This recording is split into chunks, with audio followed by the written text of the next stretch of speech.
Lesson 831, Introduction to Angles, the daily learning target. By the end of the period, the students will have an understanding of angles and how to measure them. The end class is 8-51 to 8-56. The homework is 8-60 to 8-65. Give me a second.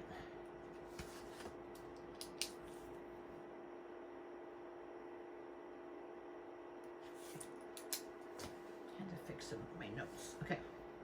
So, in 8 dash, oops, turn the camera.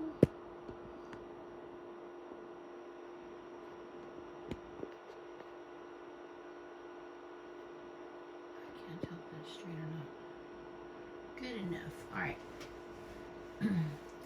8-51 to 8-56, lesson 831, Introduction to Angles. Question 51, my head is spinning. What does it mean to do a 360? What about a 180? Your teacher will instruct you to stand up and do a 360, that is, turn 360 degrees. Then your teacher will instruct you to do a 180, that is, turn 180 degrees. Work with your, that's A. I'm not doing anything there. All right, B. Work with your team to design a clear and consistent way of drawing diagrams to represent these movements.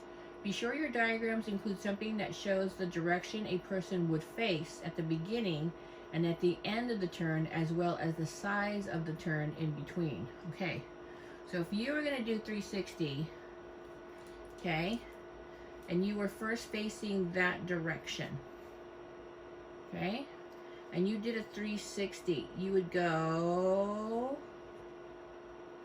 all the way around and you would still be facing that.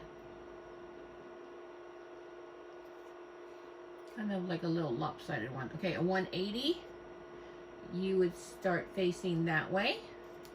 You would go, turn, so you're facing the opposite direction. And this is 180, because 180 is half of 360. Okay, what would it mean to do, I think you might have to add a W there on your worksheet. What would it mean to do a 90 or to turn 90? Well, that's half of 180 turn, or a fourth of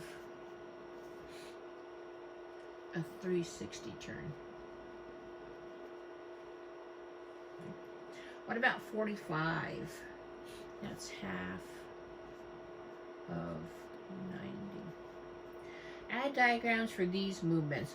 So a 90, if we were facing this way again, and you're only doing a quarter turn, then I would do a quarter turn and then I would be facing that way.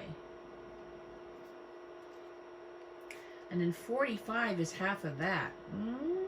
Okay, let's just estimate. So half of that would be right to there, and you might be facing that direction. That's a 45, by the way. Okay. It says, when your teacher asks you to do a 360, how did you know what to do? 360 refers to turning in a full circle. That is, turning completely around right back to where you started. The most common unit used in measure rotation is degree. And there are 360 degrees in a full rotation. Get a copy of the resource page, which has a diagram of the angle shown at the right. You don't have to have it, I put it there.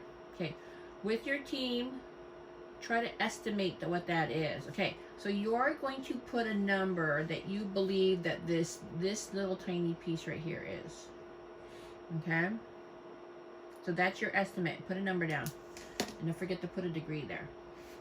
I think when we get to the back, we're actually going to answer that one. Let my pen up, let that move. Yeah, let's go to the next page.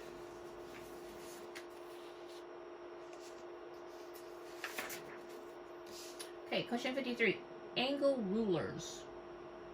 Really? Okay.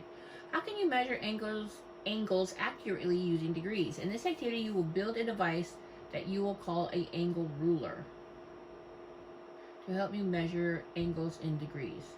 Get a copy of it. So there's a research page with that on it, and it actually looks like this in real life. Okay, I cut it out. Put it up together, so I don't know if you could do that. Work with your team to find a way to fold and label the resource page multiple times to make it into the angle ruler. The ruler is started with 0 and includes a mark for 180. So 0, 180. Be sure to design your angle ruler so that you can measure common angles such as 30, 45, 60, 90, 135. Be prepared to explain your strategy. So then if you use your angle ruler to measure that angle on the front in question 52, you would probably see that it's close to 20 degrees. All right. Actually, angle rulers exist, and they're called protractors. So this is what a protractor looks like. Okay. Can you see that? Let me turn this off. Is that better? No, that's worse. Turn that back on. Okay. So that's a protractor. Get a protractor from your teacher. Compare it with the one that you made. In what ways are they similar? In what ways are they different? Okay, they are similar because they measure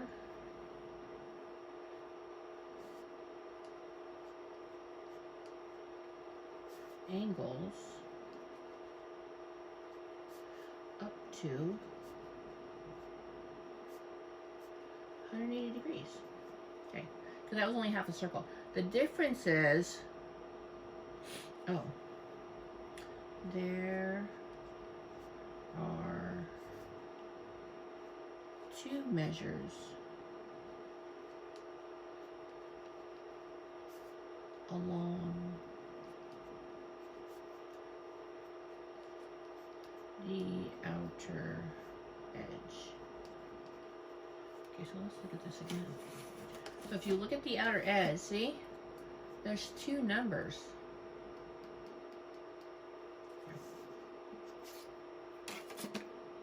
How'd you use a protractor to measure the angle at the right? This one right here. He said he got 60 degrees. What? Is his answer reasonable? No, it's not. No. Explain. The angle is larger than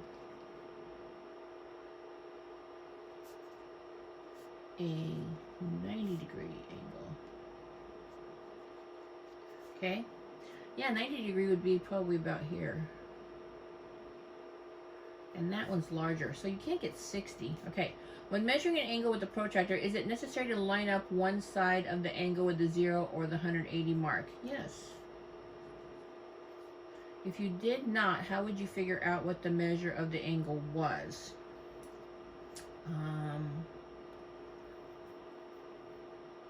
Subtract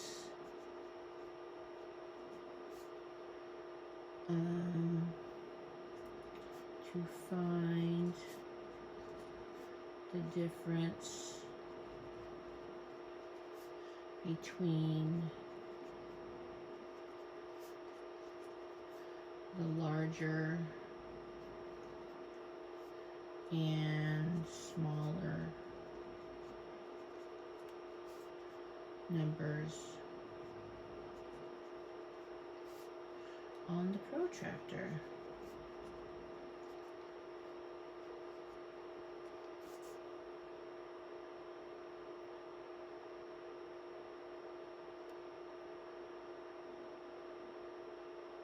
Okay.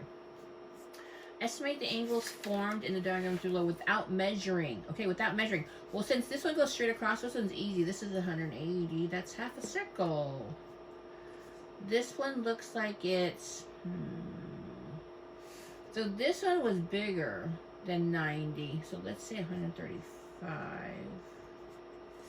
This one is half of 90. This one's 45. We're estimating. This one's teeny tiny. Oh, this one looks like that little one that's on the front. Let's say 20. Okay. Those are just, oops. Those are just estimates. Gosh, I hope that was in camera. All right. So, your homework is to do 8-60 to 8-65. Probably you want to get yourself a protractor. Alrighty.